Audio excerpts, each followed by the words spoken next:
Well, welcome to the Boston Asian American Film Festival filmmaker Q&A session here, and was just so honored to be asked to do this session with what a wonderful a project, a film that we as martial artists love. So here we are. My name is Mydu, and with me is Andrea So, and we have director Bao Tran for the film, and then the actors, Alain, we have Yuan, and we have Mykel Jenkins.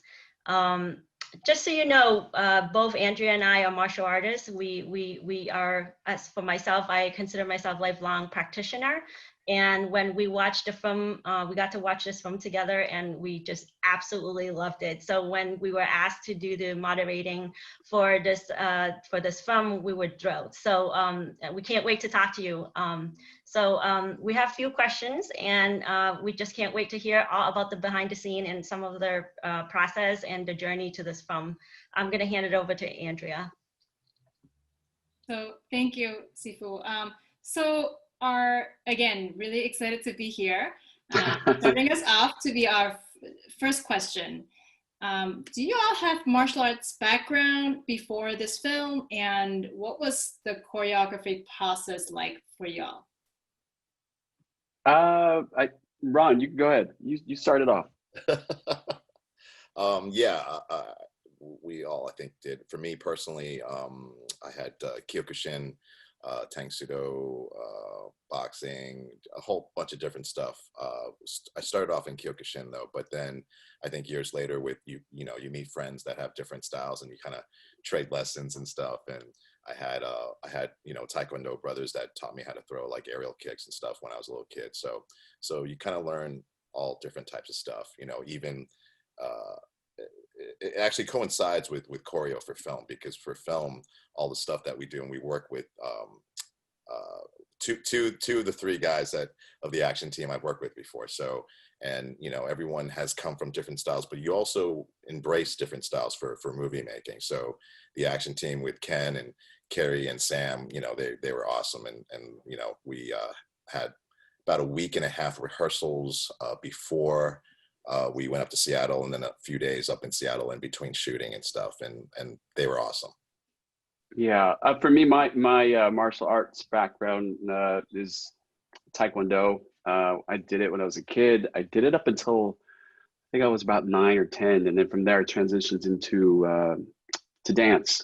I just love movement in general, so I was looking for other things that sort of allowed me to express myself either through emotion or just thought, and the music of dance and the musicality of dance really just pulled me in. So for me, that's the extent of my martial arts background. In terms of the choreography, in dance, you got to pick up steps really quickly, and there's a rhythm, and there's a syncopation to things. So understanding what the tone and emotion to every movement really is how I approached the choreography. I do remember seeing Ron during one of those first rehearsals. I'm like, man, this guy is a badass. And he's just sitting there. He's just kind of stretching. And I'm like, this is going to be painful. I'm going to suck really bad at this. But they were great. Like, Ken and Sam and Kenny, Gary, they really allowed us to feel safe in the environment. They also had a huge belief of making sure the communication is there to ensure that we are, safe and we feel comfortable with everything that we were learning. So that was a lot of fun.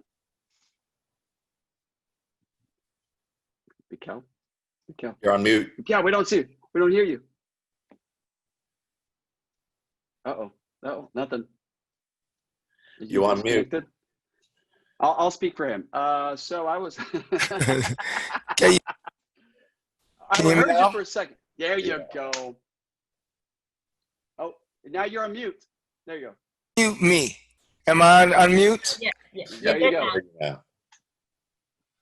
So, of course, I unplugged the computer when you asked the question, so I'm completely unaware of what the question was, but I'm sensing that it was like martial arts background and what I thought about the choreography. Got it. Okay, great. So for me, I was much more of a boxer.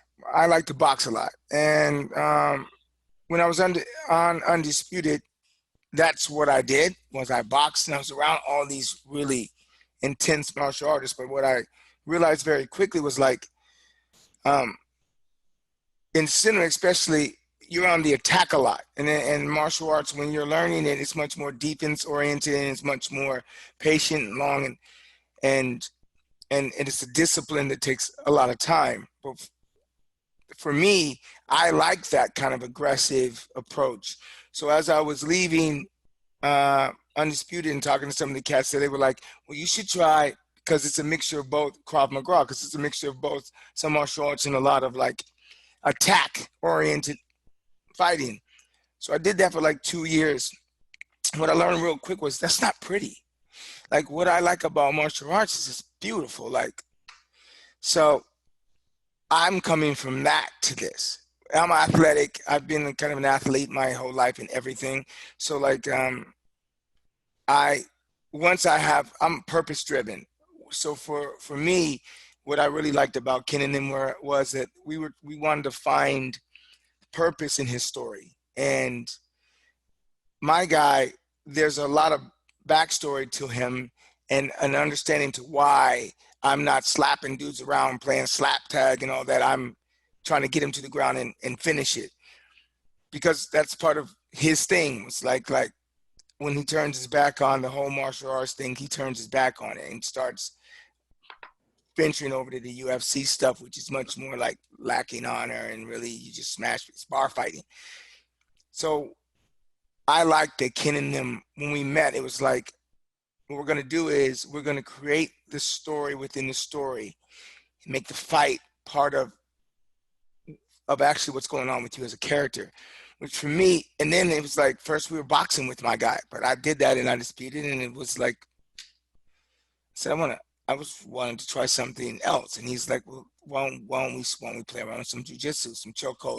Your boxing background came through with the scene, and that was pretty awesome. And after hearing, the backgrounds of the three main characters, the Tigers, Bao, I think you really did a wonderful job in having Danny, the character, to have this, martial art kung fu power at the end, where he was able to bring the softness of the martial art to then be, ultimately triumphant to defeat his opponent. And hearing, Elaine, your background in dance really brings it together in terms of the hard and the soft, because I think that in terms of how we understand martial art is that, when you say that you can see the movement before it even started and all the parts of the muscles and all that, it's the dance part, the soft part of the martial art really comes through, and it makes me even wonder, like, wow, like, what kind of martial art training do you have in writing the story and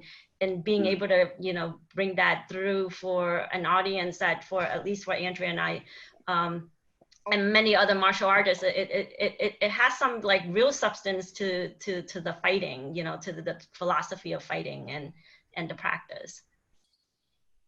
I'm a master of Google Fu, and I have several belts and degrees in that.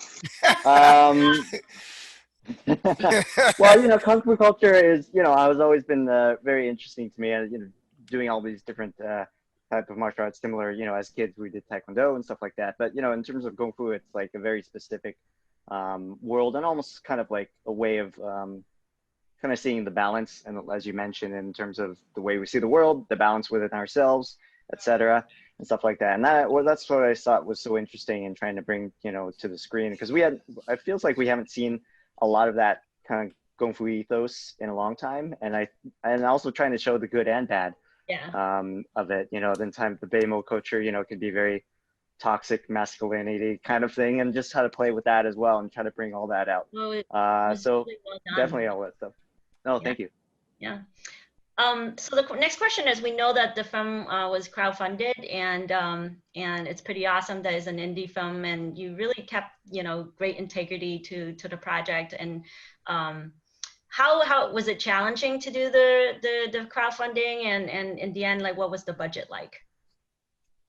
Yeah, crowdfunding is the most difficult thing, I think, of the process. Like being on set, being in production, I think that's like, fish to water. It's hard, it's grueling, but it's stuff we know and it's stuff that we can, kind of like figure out how to get by. But crowdfunding, you're almost like throwing yourself out with a giant, tin cup to the world, begging for money. So it's a very humbling experience, and it's a very stressful experience, especially because we did Kickstarter, and if you may or may not know about Kickstarter, it's an all or nothing campaign. So you have to raise the amount that you set as a goal, otherwise you don't get any of it. So that was about 35 days of straight campaigning and online, and you know how like online you're trying to promote, it's hard enough to promote an event, but to promote something like this, it's easy to get lost in the noise and all that stuff. So it was very challenging and very taxing.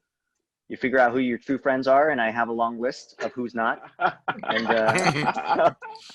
but no, it was a very cool thing, because you can start to see the things that people were really interested in, just wanting to support for the reasons that we wanted to make it, as opposed to kind of when we pitch to studios, it's a little more of a money thing. And but the spirit of why we wanted to make the film, and it really resonated with people who supported the Kickstarter, because they saw exactly what we were trying to do. So that was really powerful and encouraging. Yeah, I did a little bit of research and heard your podcast, and that it was really preventing the whitewashing of some of the goals that you have and your vision. So really appreciate how there's such integrity to this process, and to be able to tell your story the way that you want to tell a story. And I guess speaking about telling the story, so one of the things that we really appreciated about this film is how it's grounded in the intergenerational, interracial, and the intercultural passion for martial arts. And just like seeing the son trying to learn from his father, sort of like the punks that are on the street, and obviously the tigers and the Sifus, and Carter and different characters coming through. So what inspired you to make sure that this dynamic is so well reflected, and what were some challenges that you faced in sort of trying to maintain this vision? Yeah, so I mean, basically, kind of that's the whole tapestry that we wanted to kind of have in the film, in terms of the martial arts experience, especially ours, my generation, in terms of coming up in the 80s and the 90s, as far as like the martial arts experience that was then. I would say it was a little more, how would I say it? It was a little more based in like less commercial. Like I don't want to say it in too strong words, but now it's a little more like, you drop your kids off and play soccer and play kung fu or whatever. But there was a little more like structure and kind of like learning and passing on this knowledge to that certain generation. And it's something that was very interesting, because it's almost like I kind of grew out of it, and you kind of think about whether that was important anymore. So it's a little kind of like personal experience in terms of whether those things, those values that were taught early on are, still have value or still meaningful to you. And I think the challenges I think were just, again, raising the money. I think once we had people that knew what we were trying to do, everybody, was all in and believed in the project. But in terms of just, the sheer nuts and bolts of putting together a movie, I think that's the most grueling part for any independent film. Yeah, so along this line, like I curious to hear from Alain and Ron and Mykel, like the fact that this is about martial artists or young martial artists who grew older and somewhat lost touch with it, and then came back again, being in touch with the art and revenging for the Sifu. And I also hear that this is kind of like old theme meeting the old. For yourself personally, like making this film, what part do you relate to it very personally, in the training and in the fight scenes and even just the entire storyline? I do. I personally connect. Sorry, Ron. I connect to it wholeheartedly. I think there is, the older you get, the more you're far removed from the the germination of passions that you have. And I think certain things get on top of that, and you start to lose sight of what Bao was saying, that are those things that you held so dearly, do they still have any weight in your now, advanced age? There's no other way I could describe it. But I think for me, that's what I really enjoyed about the character and the story that was created, which was, we're far removed from that now. We're far removed from the yesteryear of being physically fit, for one, but also having that drive and that passion. And do you still have that? And I think that's something that, at least for Danny, the character Danny is struggling with, is that was way back when. I don't really want to go back there. And there may be some things that he may have gone through that was in the backstory that we discovered that he's trying to run away from. And I think that's something that I think a lot of people, not just people who are martial artists, but people in general, that there's always something in the past that we either haven't resolved or we were passionate about, but we left to the side, and it's all unresolved things. And I think in many ways, that's why I think this particular film is, it could touch so many other people outside of this specific genre. That's why I found it to be, the first time I read it, I'm like, oh, I know where you're going with this. I thought this was just going to be a kung fu flick, but it's not. It actually has a lot of heart and it has a lot of story, and the characters are so refined. So yeah, that's the main reason why I was really fond of the story and the script. Yeah, to echo what Alain's saying too, it was, that's when I first read the script, I was thinking, I didn't know Bao at the time. I'm like, all right, this guy knows his stuff, man. I'm like, okay. And for me, the special things about it were, like Alain was saying, it was, you have the traditional and the new world. And for me, now getting up there in age and stuff. So it's like, we were all brash when we were younger, and we can all do stuff when we were younger that we kind of, some stuff we can't do now, right, guys? But it's like, but I think what really drew me in was the brotherhood, the relationships, and this is a truly, like, this dysfunctional family just drew me to the pages, man. I think Bao wrote, a wonderful script. That's what instinctively just drew me in to the story arc and the character arcs and the mission and the journey of all these guys, and the baggage that they had to solve to figure out the next mystery, So for me, I think Bao did a great job of capturing all these worlds and then still paying homage to not just, Seattle and the whole Bruce Lee culture back in the day, but also Shaw Brothers, and it's like, it has the dynamics of that old school training and all that kind of stuff. And we don't see that much these days, and this film, for me personally, I wanted to play kind of a guy that, was kind of a comedy relief guy, but it's what's behind the comedy relief. He actually was a lonely, sad guy that missed his two tiger brothers. So for me, this film has so much heart. It's such a fun time, but the heart in this film too is what drew me to the script. So yeah. I'm right with Ron with the heart thing. For me, my dad was military, like 20 years, lieutenant. And in my house, you say what you mean and you mean what you say. Your word is your bond. And that just doesn't exist anymore. People say things all the time they don't do. And no integrity to it. And watch, you watch that and slowly, you surround yourself with a bunch of people who just throw words around, and then all of a sudden you're doing it. And it's like, so when I read it, I looked at how far I just had to take a step back and look at how far I had deviated from what I was kind of built on, and how sad that was. You know what I mean? And the problem is my father has passed, so there's nobody in my life to remind me that, like, those are the things that matter in the end. Like, that's why you felt so invincible, because you had an environment of people, you believed in the real stuff, and that stuff they can't break in your house and take. So once I saw that journey happening, and the fact that the brothers were going to remind each other, like, just that coming back together, that they were going to find that, I was sold, because I after the experience have recommitted myself to those old values in my life today.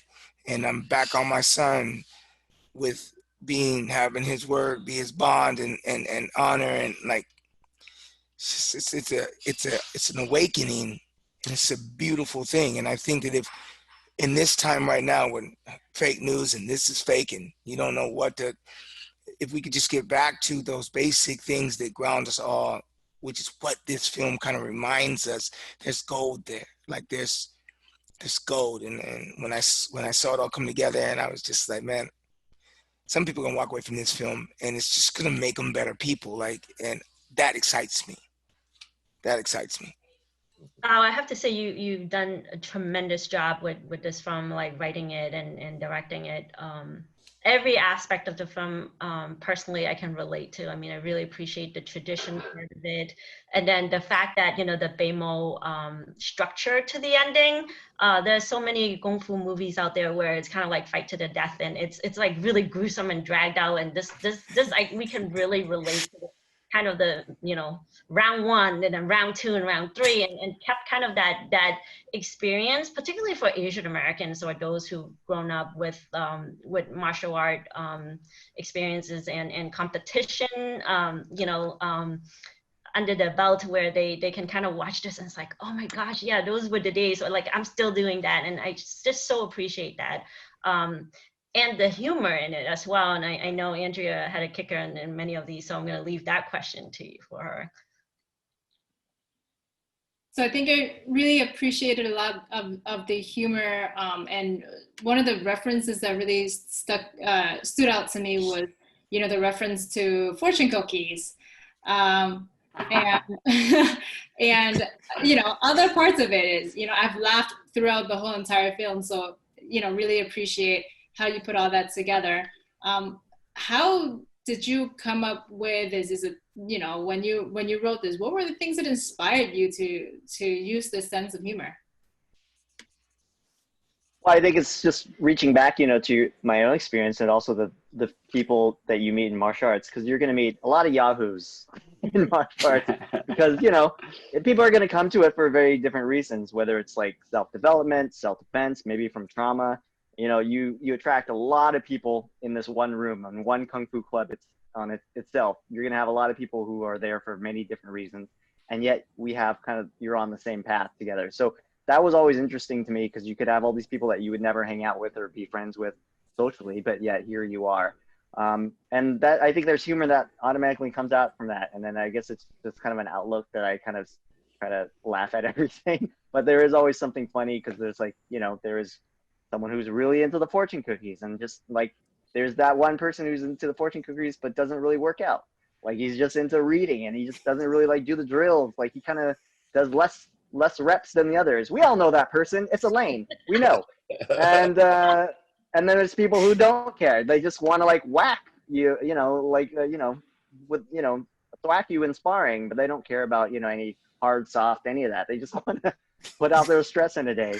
So it's a very revealing, you know, like there's a, you know, Carter's phrase, once hands crossed, all will be revealed. I mean, it's a real, I mean, there's a real saying, but there's truth in that, because once you feel someone's intent and energy, you kind of like get a lot of information about why they're there or what their motive is. And it's a very kind of surreal thing once you kind of have that type of sensitivity and pick up on that. So yeah, I think that's just kind of an extension of just finding humor in all these crazy people. You just talk about, you know, the intent and the sensitivity. It makes you sound like you're like, you know, not a Google learner. Yeah. That's I just Googled right here. Oh, and so that's why I'm just like totally blown away by, you know, the of course the hearts that everybody feels here, but also the intent to making this be very meaningful for those who love films and entertainment, but also for martial artists. Like, as someone who's in the martial art community, I can see that, you know, many of our martial artists, or we call Kung Fu family, Guoshu family, across the country and across the world. Like, it's something, there's definitely a piece of it, many pieces of it in the film where I think we can relate to, from you know, the young you know, a child wanting to learn from a parent to the sifu or the shifu, where, you know, they got students and then they leave, and then sometimes they do come back, sometimes they don't, and sometimes they only come back after it's too late and whatnot. So that's just so, it's so rich. One of the things though, as female martial artists, we noticed is that it was the intention of perhaps trying to really highlight the male experience of this. I mean, it is definitely called, you know, Paper Tigers, and it's about 3 martial artists. And even though we didn't see a lot of female martial artists, but we felt so relatable to this whole film. And I don't know how you did it, because usually we would have been like, oh my gosh, you know, like this is like great representation all around, but we didn't see a lot of the female martial artists in there. But for me, like, it wasn't even kind of a criticism, because I felt like I was really reflected in the film. Like I relate to it. I really connected to so many aspects, and you can't really do it all in one film, really. And I mean, it's just too much to ask. But I just want to say that, you know, I personally really love it, and really and feel that, you know, definitely the students and the colleagues and the fellow, like the folks in our community will really enjoy this. This is a really fun, rich and meaningful, and it's quite deep. It's not just an action movie. It's definitely a family film as well. Well, thank you for saying that. I just want a quick shout out. You know, you mentioned the Kung Fu family. Like we shot here in Seattle, and we had our production designer Wing Lee build the set for Sifu Carter and Sifu Wong's school, and we were able to get props and dummies and pennants from the Macfai Kung Fu Club, which is a Choi Lai Fat school here in Seattle. And like he even made calls to like his other you know, affiliated Choi Lai Fat schools down in California. They shipped up pennants to us. So awesome. I mean, it was like a real like family affair as far as like you know, wanting to have authentic pieces in our school, but also like we just the community, Kung Fu community, was really excited and supporting. So I definitely want to shout out, you know, what they were able to do for us on that. So thanks for the shout out to the Macfai family. I mean, they're just they're great, and in fact, they're also well known in the lion dance community. And one of the things that Elaine was saying is that it's not just in martial art. There are many other engagement activities where, you know, it could be lion dancing, where, you know, kids learning, and it could be from YouTube. It's not, you know, it's like one of those dreams that, you know, you don't necessarily get a chance to go to a school to learn, or a master to learn, but you can relate to that desire to want to learn something, and whatever resources that you can have or have access to. So Andrea, you want to ask the last question? Yeah, so I guess we'll bring it back to the reality for a second, right? This pandemic is probably not something that you had planned for. So how has the pandemic affect your anticipated opening of the film everywhere? Is there any way that you can find a silver lining, something good that came out of it? Is that for everyone? That's a good question. Yeah. Bao. I will share my thoughts, but I do welcome others. I mean, yeah, the pandemic, obviously, we all have we have not dealt with this before, so it's like truly unprecedented.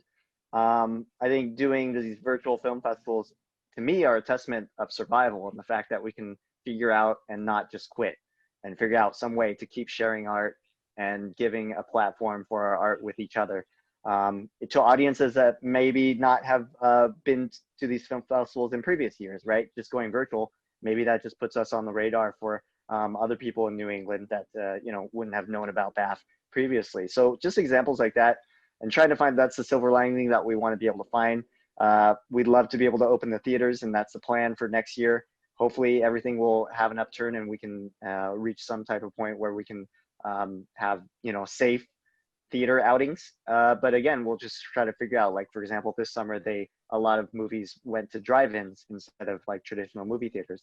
But at the end of the day, I think it is a film that is good to see with the crowd, regardless of, you know, how far apart we are. But I think it's good to see with a group of people, of strangers, on a Friday, Saturday, or Sunday night. and just to be able to enjoy the film together. I think that's kind of like why we made it, to be able to have other people, everyone be able to see that together. Well, I'm just gonna share an honest thought. As an artist, I mean, yes, I want to impact the world, and yes, I want to tell stories that I'm proud of, and yes, I want to be part of these situations. But I'm not a big trophy guy, but seeing something that you give your heart to on a big screen is a dream, is the dream thing. You know, and I did Undisputed 3. They had some issues and this and that. So then it didn't get, it was going, then it didn't, whatever happened. And then, you know, it's like all the other ones, I've had an opportunity to be on the big screen with them, been part of something, but not something really I wanted to like tell the world about. So I am devastated because now that I see it, it's like I should be in the back row with a raincoat on and my hat rolled down, my sold out crowd giggling like the rest of the people do. So I will wait. I'm gonna wait this year out because I don't care if I gotta rent out a theater myself and throw that thing up there. This thing, it belongs in on the biggest screens with the biggest audiences because it's one of the pieces I'm most proud to be part of. And so like the silver lining is it's coming. Like my people who get to see it, they're just losing themselves over it. So like that's great. Like I'm not just stroking myself when I say this is like worth your ticket money. I'm like telling people buy the ticket. I totally can see that. It's definitely a reality once it's safe for folks to gather. I can totally see my own Kung Fu family, you know, going to see this together and having a great time, laughing throughout, and then afterward we can't wait to move and to do our stuff. At the same time, right, reminisce about you know what it was like years ago and how we feel at this moment. So this has just been so enjoyable, and it's such a thrill and an honor for us to be able to moderate this conversation.